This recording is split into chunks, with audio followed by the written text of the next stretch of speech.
Hello, já jsem Broňa, nadšený učitel angličtiny z Brna, který pomáhá lidem zamilovat se do angličtiny. A dnes jsem ještě mega nadšenější než obvykle, protože jsem měl tu velikou čest popovídat si s jeho excelencí britským velvyslancem v České republice Mattem Fieldem, který dost možná znáte díky jeho super aktivitám nejen na sociálních sítích a jeho slavní hlášce Jsem tu novej. Matta jsem se mimo jiný zeptal na to, co ho zaskočilo v České republice, jaká jsou pro něj nejtěžší česká slova, co si upřímně, to bylo důležitý, myslím, v naší angličtině, a taky třeba na to, proč je brněnský orloj lepší než ten pražský. Povídáme si anglicky, ale samozřejmě mám pro vás české titulky. Připravení? Tak pojďme na to!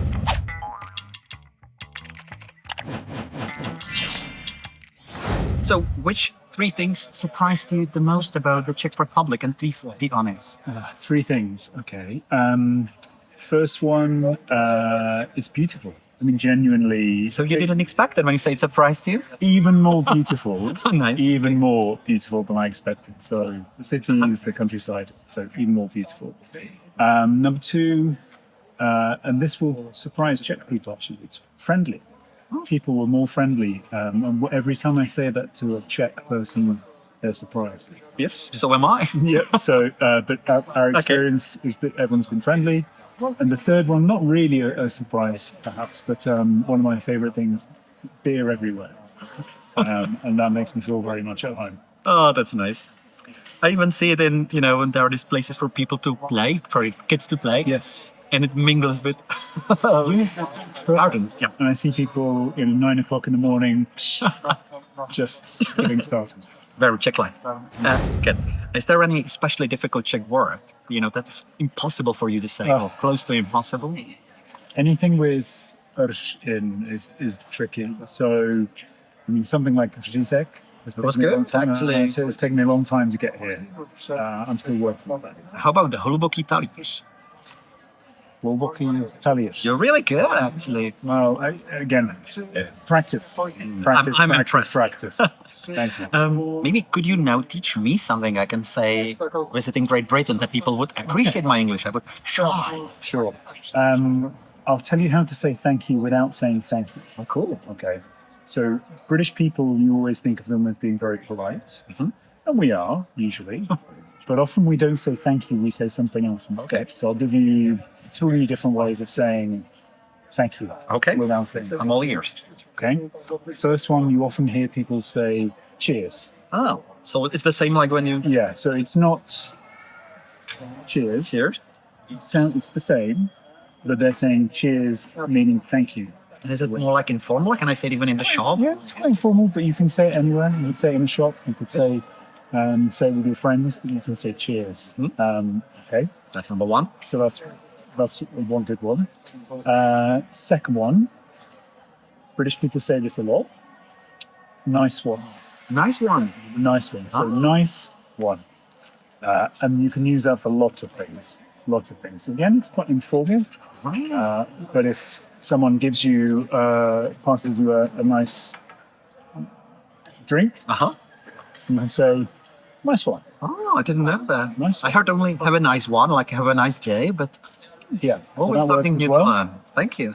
And then the last one, which is a bit like thanks, and it's from thanks already, but a lot of British people will say tar. Oh, Tar means thank you. thank you. Tom. Tar. And now, this is a little tricky question. Okay. But which astrological clock is better for, in your opinion, the Prague one or the one we have in Brno? And the one in Brno, actually. And why is it the one in Brno? Okay. And we don't have any astronomical clocks that I know of in the UK. So you have 2 more than we do. The one in Brno is newer. And sometimes it's good to have a new version of it. Well, thank you. Very polite. See, you're good at your work. Cheers. Okay. What about our English? I mean, the Czech people in general. What do you think about it? And please, it would be nice to have a polite answer and an honest answer, like... Honest answer. Yes. I've been impressed. I think there's lots of people that speak English very well all across the country. I think the pronunciation is often pretty good. And I think also the vocabulary is very impressive. I get the feeling that Czechs and Brits were kind of similar in some ways, so it's easier for us to understand each other as well. But I have the feeling that you wouldn't tell me anyway. If you felt, they could horrible accent, would you tell me, or you? Oh, no, I think I would tell you because I would, or you would know because I would probably start talking about the weather, or I'd start talking about this lovely table or something Which is else. wiggly. I would change the subject, but I don't need to change the subject. Oh, thank you. That's nice. Okay. If you want to answer, can you tell us what was the biggest embarrassing moment for you in the Czech Republic? Have you done something that Czech people consider rude, or you missed something, or changed some words, or was there something like?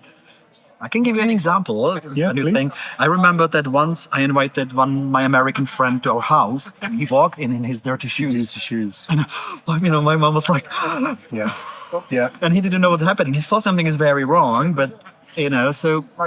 Has anything like that happened to you? Oof, that's a good question. I don't know if it's rude exactly, but we have some different ideas about how to serve beer. So in the UK, if you get a pint of beer and the foam is more than about that much, you would send it back and tell them to fill up the glass.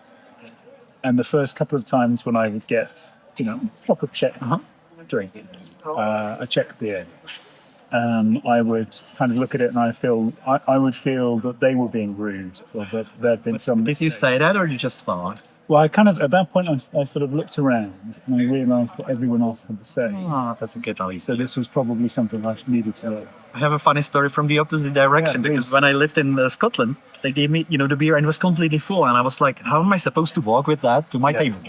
So I drank a little, Yes. but then a man came and saw my beer that it was not filled, and he told the guy, hey, how dare you Fill it up. yeah, fill it up, and I just didn't know what to do, So I walked like that. Yes. Yeah. This is It's this not is, for me, it This was is nice. This is our culture as well for both of us. Thank you.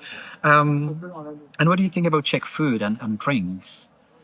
Well, I've mentioned my favourite drink already several times. I think in terms of the food, it's been good to try different things as I travel around the country.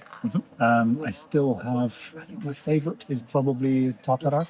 Oh, nice. I think that's the one which I eat most often and always enjoy. But I'm always ready to try new things. Okay, that was my last question, but I have one extra one. Is there Please. something you would like to tell us, to Czech people? You have the opportunity to tell us something. So I think just to stick with it, stick with English. I think the first thing I should say is I apologise on behalf of Great Britain for spelling and pronunciation of English. I know this is sometimes a bit strange. It makes more fun. It does make it more fun, thank Yeah.